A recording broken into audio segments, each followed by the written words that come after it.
ni ma ba kai saka ta da mu akan aikin da muke yi ba ku sani ba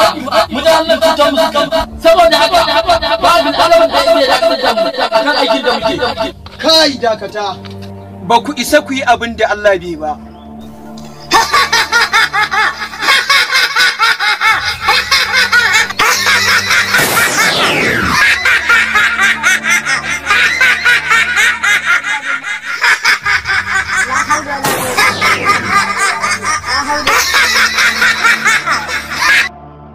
na faɗa maka abubuwa da alama ne ba za mu yi da abin da baka ka sani ba mutane don Allah ƙarya kuke yi kuma ba ku san Allah ba da kun san Allah da ba za ku ɗauki fansa a kansu ba bari in nuna maka cewar ba ku san Allah ba bari ka ga hikima Bismillahirrahmanirrahim a'udhu billahi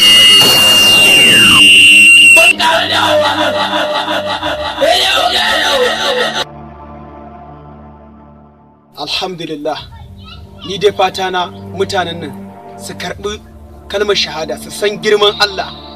su musulunta mu zama ɗaya da ni da su alhamdulillah Allah mun gode ma